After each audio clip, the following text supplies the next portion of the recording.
Welcome to a new edition of the Neon Jazz interview series with award-winning jazz radio host, producer, and writer Mark Ruffin.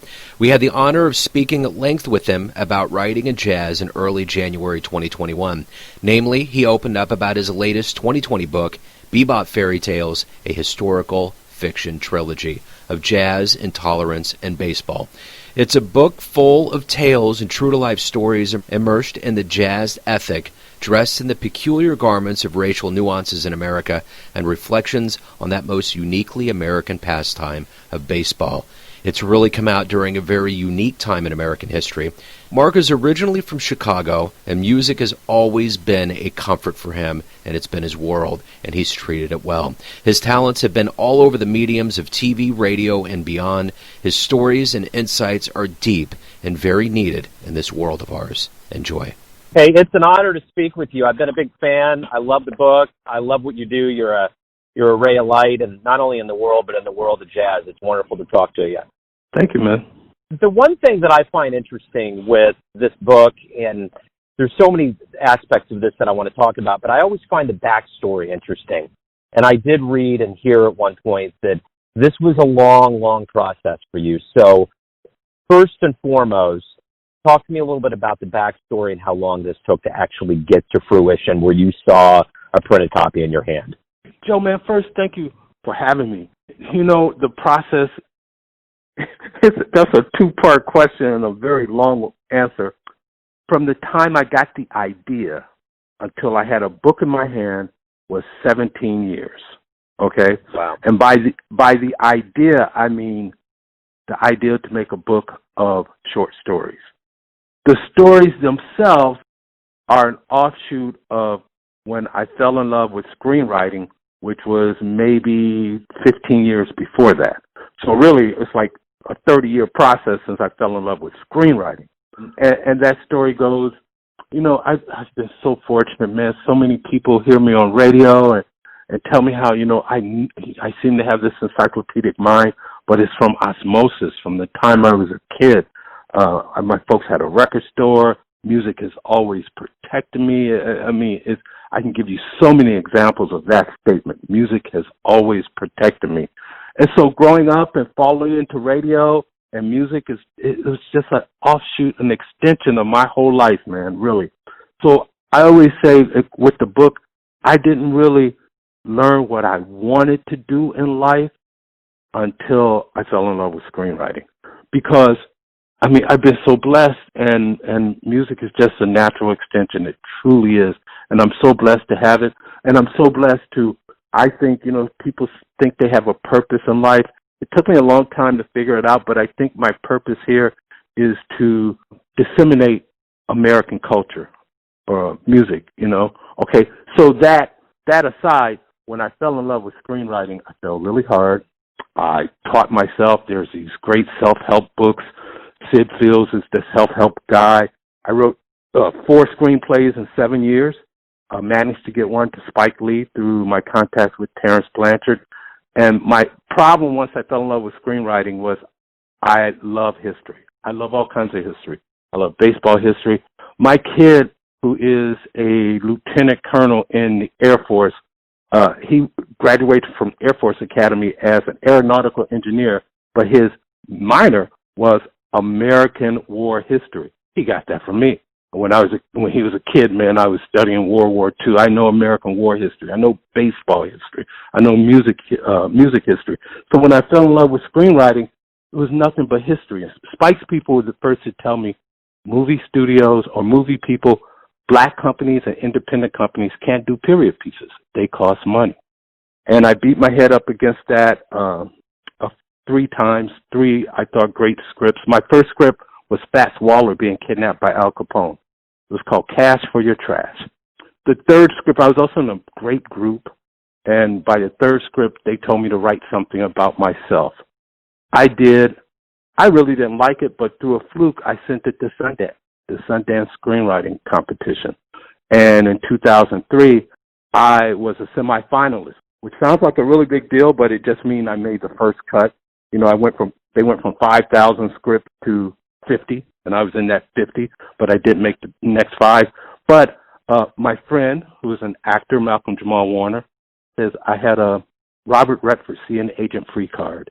He invited me out to L.A., and again, that kind of turned me off, but there was a guy, 2003, 17 years ago, now going on 18 years, said, you know, Brokeback Mountain, which was the hot movie at the time, came from a book of short stories. And that's when the light went off, 17 years ago. I wrote 4 screenplays in 7 years, but it took me 17 years to write this book. Wow. And, you know, the one thing that I find fascinating about this book is that over this pandemic, personally, I've interviewed hundreds of jazz musicians. I really tried to make a decision when this happened, like, what would be the best thing to do? And I think keeping the torch of jazz alive is one of the most important things.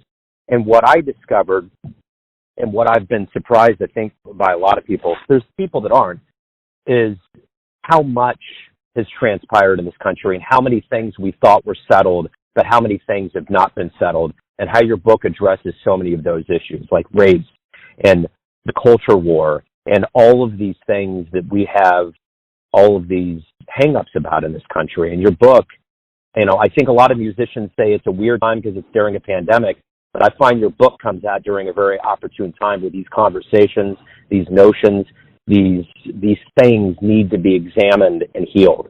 You know, Joe, gosh, man, you put that so well, man, especially the first part of what you said. I mean, everything that's happened over the last, you know, whatever that was, those last 365 days we had, whatever that was, it laid bare a lot of problems in this country. Not just race, but healthcare, all kinds of problems have been laid bare, right? For me, I was just writing a book about how I felt. In doing interviews, it's so funny, man, in doing interviews, I found out more about myself, why I wrote this book. You know, I was just writing, getting my feelings out. I want the world to get along.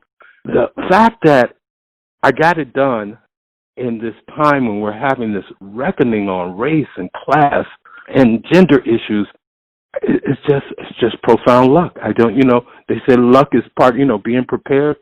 I was ready. You know, I had this thing I wanted to say. It got out, and I'm just blessed to be part of the conversation. And also to that extent, again, I learned about myself. In the foreword of the book written by Terry Lynn Carrington, she says, and it was the first time I thought of this, that my book helps you to check your own internalized biases while you're having a bit of fun. I was just writing, man. Yeah, man, and what a great quote, and I read that as well. And, you know, the one thing that I've realized, too, about talking to musicians, I always would ask every once in a while, I would cherry pick who I would talk to about it, and a lot of it was educators, and I would say, how healthy is jazz in America in, say, 2015 or 17? I never have to do that after 2020. The amount of gigs that have been canceled by musicians is staggering. Like, when I was talking to Joe Lovano early on, and he was in his cabin up in upper New York, upstate New York, I mean, when he was telling me what he lost, and then just a local drummer in Kansas City at a distance gig, I was just blown away. And dude, in January, I was with, speaking of Kansas City, I was with the chairman of the Charlie Parker Museum. We in New York City discussing 2020, what we were going to do. I wrote the liner notes to Bobby Watson's album, Kansas City's Finest. Man, Bobby has so much planned for Charlie Parker's centennial, and I frequently said, you know, as we celebrated Charlie Parker, man, Kansas City was just so ready to shine this year. Just so ready to shine. You know, I mean, we're kind of off the path, but 2020 took some things from us, man, and especially for me, I was so excited for your folks. I was so excited. Man, you just gave me goosebumps. When I talked to Bobby right before the world shut down in March, and he was telling me what his itinerary was, and I was like, good for you. Because Bobby is the reason that people have made Kansas City a destination, not a springboard to New York or another larger market. He made this place relevant. He was the cat that said, I'm coming in, I'm going to give you guys the skills, and these younger guys took that baton, and Kansas City was soaring. You're totally right. But this has been a national thing that's really, you know, kind of swept through. But I think one of my points is the silver lining of this is that maybe there's a part of this that's going to make jazz relevant. I mean, in your book, you tied together two of the most magnanimous things America ever made, jazz and baseball. And you married those notions together and made it romantic. And I hope that people say, yeah, when we go back to our lives and we get to aggro live jazz, maybe people say jazz is the way again. You know, man, now you just gave me chills, because we were talking about what Kansas City lost in 2020 and the jazz and the Charlie Parker Centennial. And then you tied it with my book, and then you said, you know, baseball and the intersection of baseball and jazz. What city, not very many cities represented more than Kansas City. That gave me chills thinking about that, because the Negro Leagues, of course, the museum is there, and my book, Bebop Fairy Tales, an Historical Fiction Trilogy on Jazz, Intolerance, and Baseball. Now, I have 3 stories in here, but had I concentrated on Kansas City, I could have came up with even more. I mean, man, where's the movie on Tom Pendergast and Count Basie in that time? Where's the movie on that? Okay? Amen. See, I'm a screenwriter, and so when I fell in love with screenwriting, when I got these ideas, all these jazz stories just invaded my head, including, and I sure thought about Kansas City. I mean, I would love to do something on the famous director who did the movie. Robert Altman and Charlie Parker knew each other as kids? Come on, where's the film on that, man? Yeah, and man, when you do that, one of the sharpest minds I've ever been around on this planet, and he blows me away all the time, is the great Chuck Haddock here in Kansas City. Yes, yes. You know, I remember one time we did an interview a few years ago. We were at the Mutual Musicians Foundation, and we were sitting, and I was thinking, I'm a huge fan of him. I'm like, is he even going to remember me? And he comes up, shakes my hand, Joe, how you been? What's going on? And we start talking, and he starts telling me a story, like within seconds of Charlie Parker eating a chicken bone on the street corner up the street from me. And I was just like, wow, like his memory and his cognizance of history in Kansas City and Bird and all of that is, like, when he said that, it's like his mouth was a movie projector. It was like he was showing me these silhouettes of these cats walking around. And I'm like, wow, it was amazing. And that's the thing, when I'm down there near 18 and Vine, I feel those ghosts bumping into each other. I feel the history, this kindred notion of, you know what, man, this was love down here. This came from our soul. We felt this joint, and I'm glad that it's still going, you know? Well, again, that's the kind of thing that excites my imagination. I've been blessed in such a world of growing up and this is my 40th year playing jazz on the radio. How more blessed can I be, right? And then to have baseball and music and different areas, to fall in love with fiction. The stories in my book could have easily been Kansas City. One of my stories in the book, Bebop Fairy Tales, The Sidewinder, I think any fan of baseball will love that book. Although you don't have to be a fan of jazz or baseball to get the message of how intolerance is stupid in my book. But I think Kansas City folks, The Sidewinder is a giant love letter to Philadelphia culture, about Philadelphia baseball, about Philadelphia R&B and Philadelphia jazz. I could have easily done the same kind of story to Kansas City. There's a million jazz stories out there, and Kansas City's got quite a few of them. Yeah, in Chicago, I got to tell you, I don't know that I've ever felt as good as I ever have in Chicago. I've been there on numbers of occasions, seen so many great jazz cats, and every time I connect with somebody, you know, the Laura Von Freeman, to just all the cats that came through there. Man, so you came from the cradle. Yes, you know, as people say, a lot of folks say, man, how come you don't have a story about Chicago in my book? Okay, two answers to that. The first story is called A Saturday Night Fish Fry, and it is a Chicago story, actually. It's a story about, all the facts are real, but I made up the story. Bob Fosse, the famous dancer, is from Chicago. He was a Chicago child star. He was in the Navy. Bill Papp, the famous director, was his station chief in the Navy. That's how they met. And so I put all that together, one white guy from the north side of Chicago. Then I have the great Gene Ammons, the south side sax player. And again, the facts in the story are true.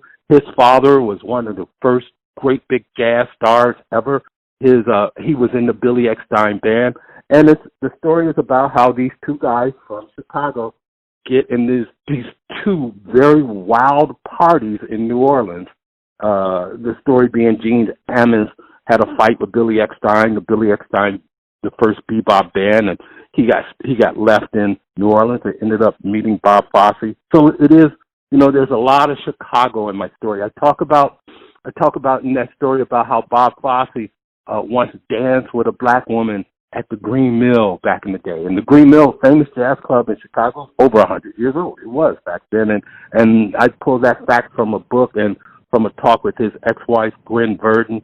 So it is a Chicago story, in a way. And the second part of that thing, I had 6 Bebop Fairy Tales.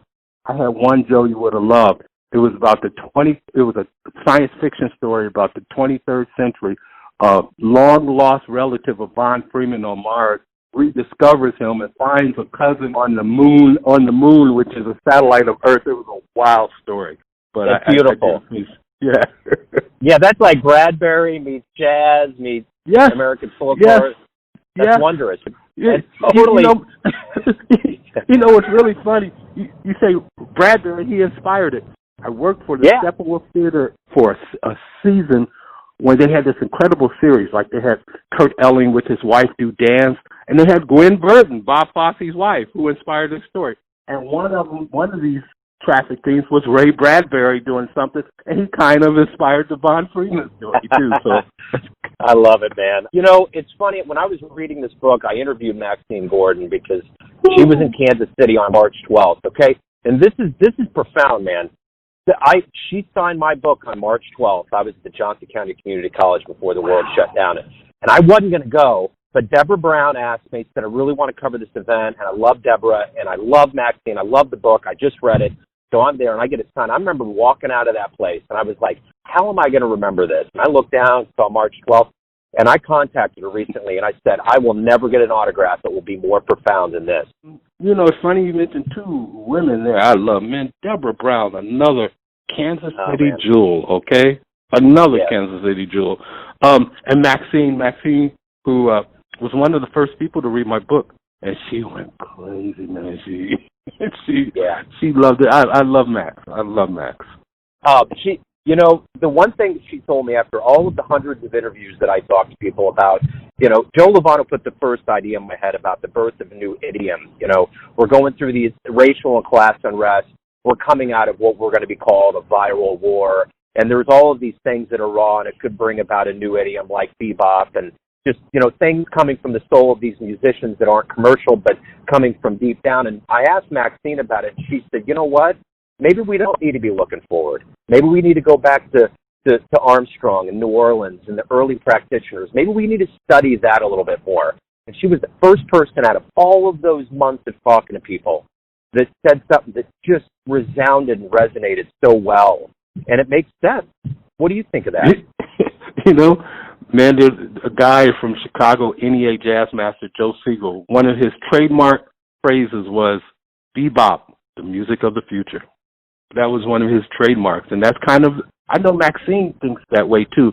But Joe, let me ask you, during this time of COVID, young musicians and people like Terry Lynn Carrington, the social science record, they're incorporating so much spoken word and so much hip-hop and so much different things into jazz.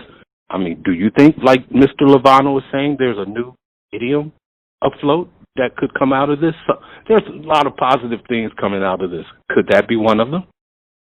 Amen. Yeah, I think there's silver lining. I think people are going to approach it in a different way. And I think a part of that is it's forced a lot of musicians to become producers and to do things they never did before. And when you come from that perspective, there's levels of this that can be woven in. But I think it goes to your book and to what you did. We're addressing a very deep issue in this country. We have, one thing that Mr. Christopher Burnett, wonderful musician here out of Kansas City, was telling me, he said, for some reason, a lot of people in this country thought 8 years of a president like Obama would have cured things, but it only made these people dig deeper into their burrow until they got someone to say, let's go. And that's the thing that hurts me, because I hate to see that Rose is getting sent any farther back in the bus than she ever had to be before, because she was the first one that said no. And I really thought that no was the biggest yes. And I'm seeing things now, and what you've addressed in your book, and what we need to address as a world, you know. Okay, you know what, man? You said another important name, and there's so many twists that I endured writing this book. So I was so excited to send one to Joe Lovano. I was so excited because Joe, if you notice, if you look on the book, there's a football player on the cover of my book, and that football player is wearing a Cleveland Browns uniform. Okay, and I would never tell anybody why. You really have to read the book to see why and who the football player is.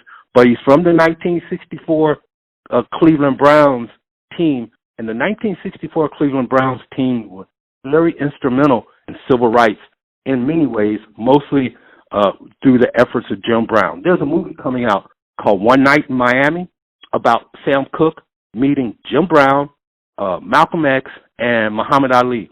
And in my book, I talk about that meeting. That was Jim Brown.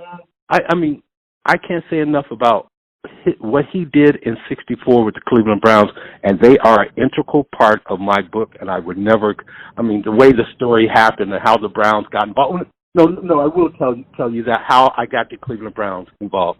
The guy on the cover of the book is Walter Beach. He was a defensive end for the '64 Cleveland Browns and happens to be a really good friend of mine. And he was a close friend of Jim Brown's.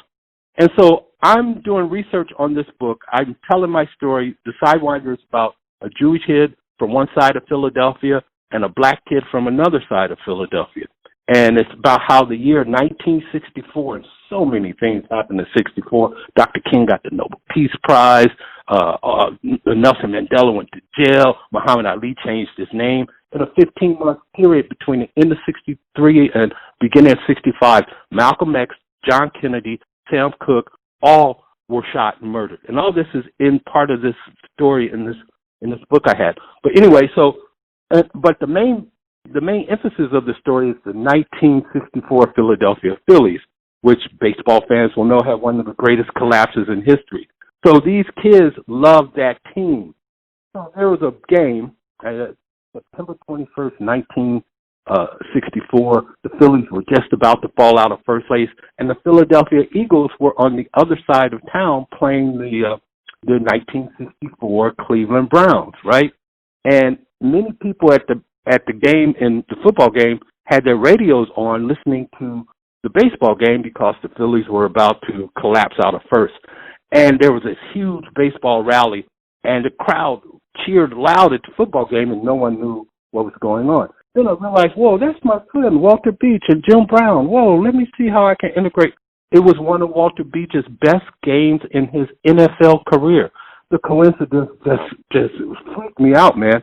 So I changed my story. It became this long, some people call it the epic of the book, and became this long story with lots of different through lines to get you to the point, you know. But you gotta read it to dig it. You have to dig it to dig it.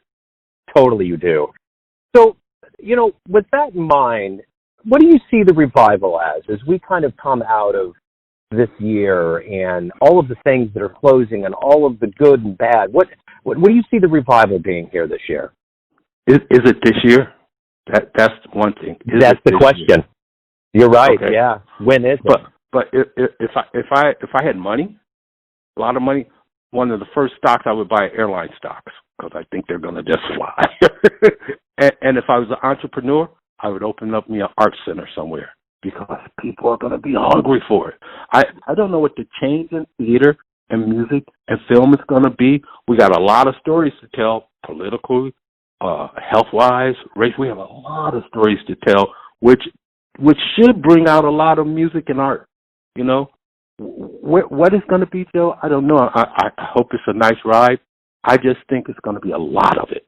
I really think it's going to be a lot of it. I can tell you the direction.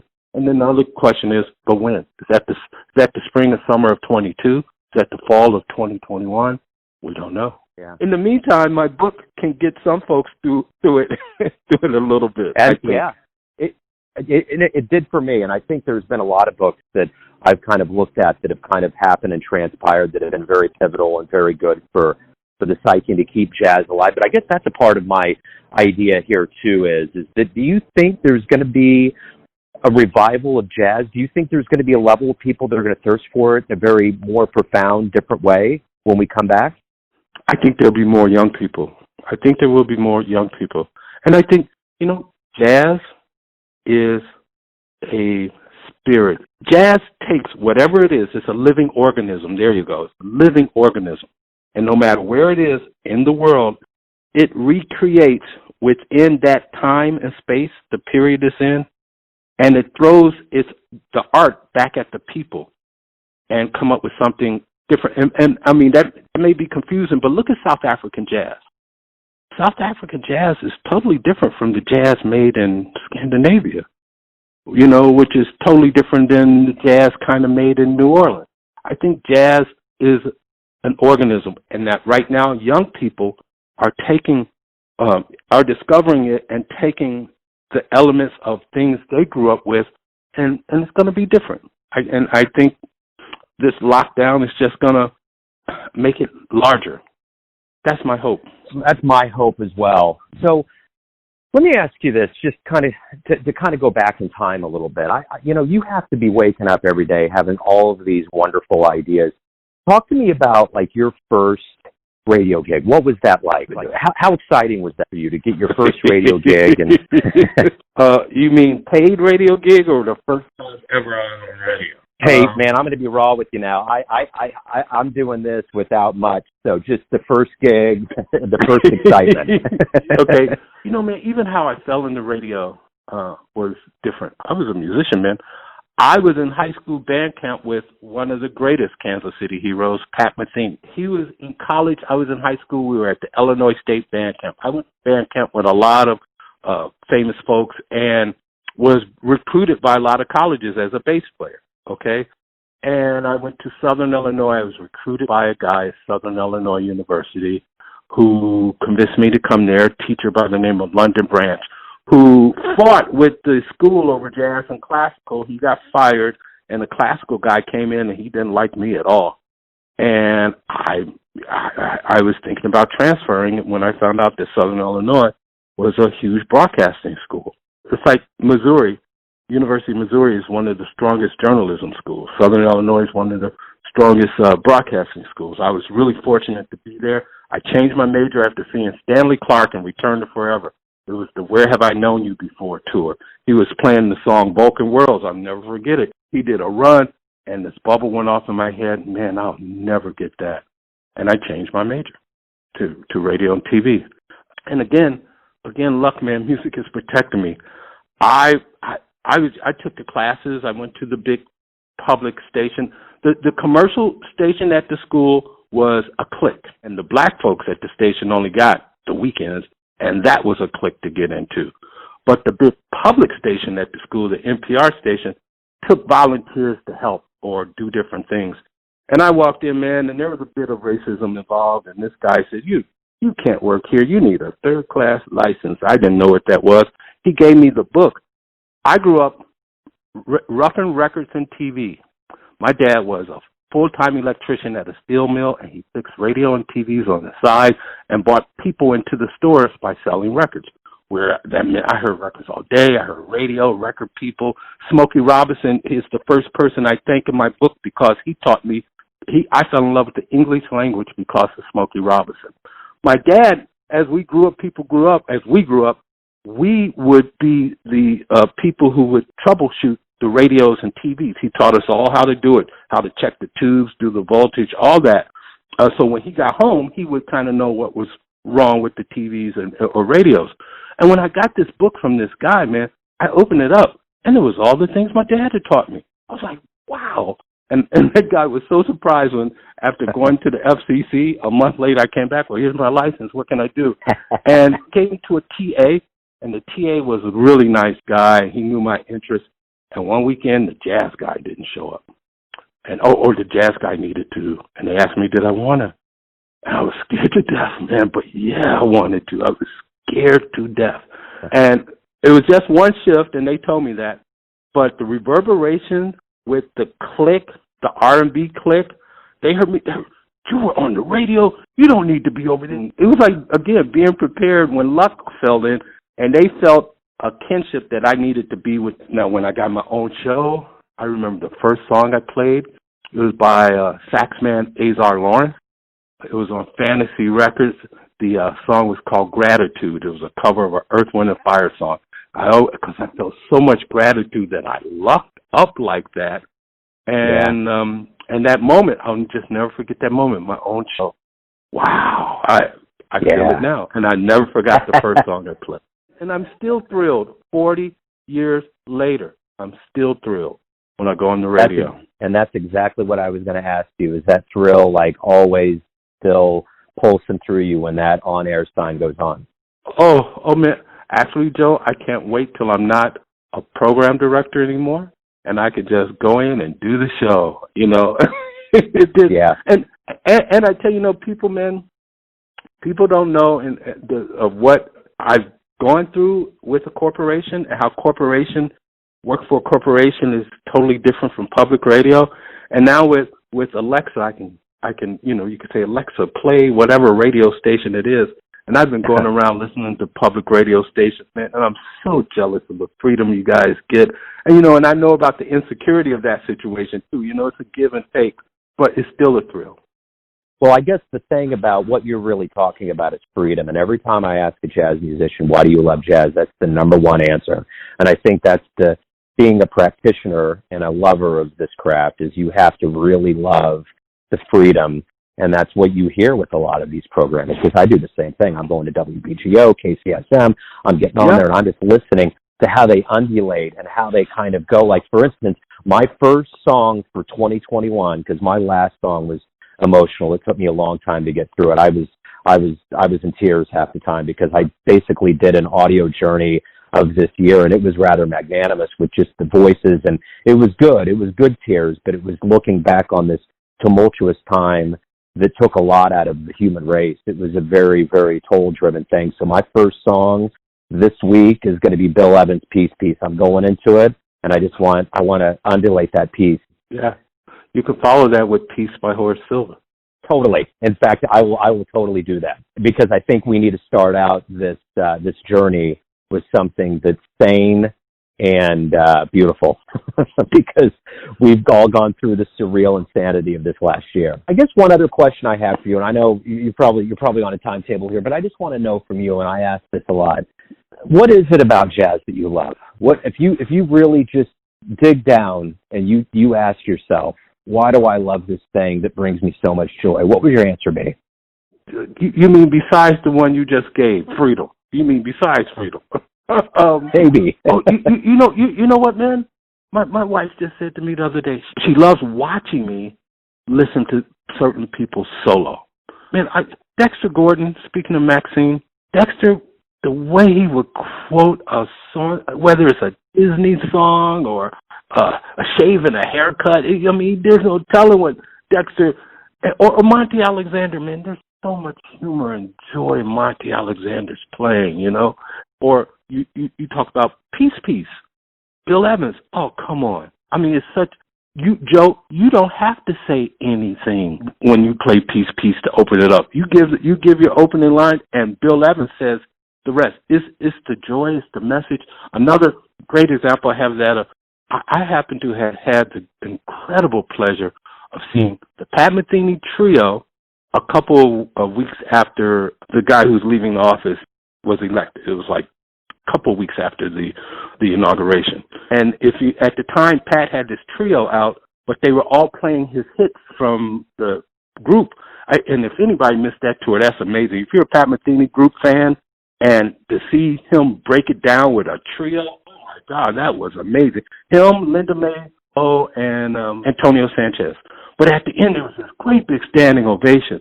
And Pat walked out and he said, this is for what just happened the last couple of weeks. And he sat down and he played a solo version of This Is Not America. And the long way to answer your question, he didn't have to say another word.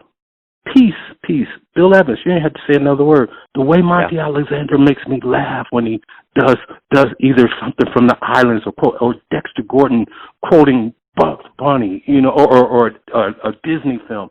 It's the communication, that can be conveyed and the joy in it. And one more great example. I have a friend, Judy Roberts, who plays piano, wonderful piano and a singer. And she likes to put her head down when she solos and, she doesn't look up. And she rocks. And she was rocking, and she looked up, and she saw me, and she instantly said, "Don't be afraid, just call me." Put her head down and start, it's the messages that can be conveyed with jazz and communication. Yeah. There's a lot of joy in that, with that freedom. So that's my There absolutely is. I love it, man. I moved to Lee Summit in January before all of this started. Wow. And every time I talk to somebody, they have great Pat Metheny stories. And Chris Brubeck had a great story about doing Jesus Christ Superstar. And they hired a young bass player, and I think he was playing guitar at the time, and he told me this whole story. So the amount of stories and lineage I'm getting from being in the hometown of Pat Metheny has been astonishing to me.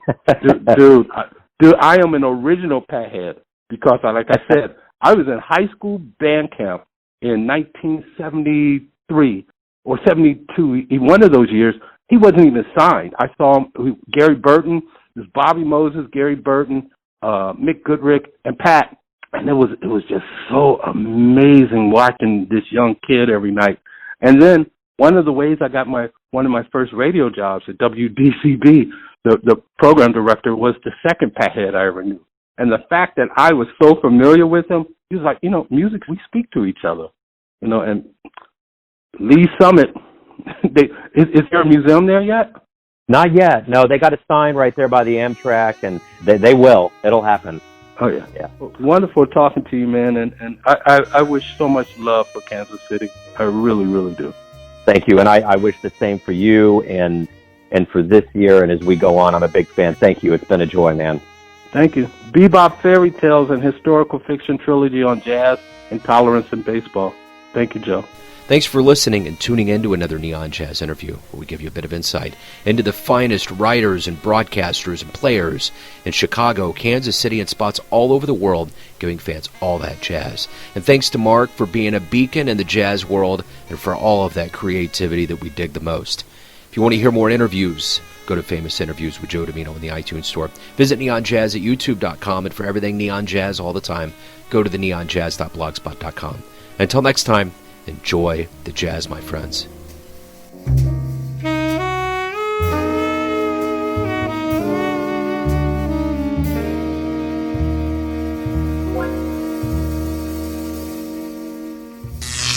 Neon Jazz.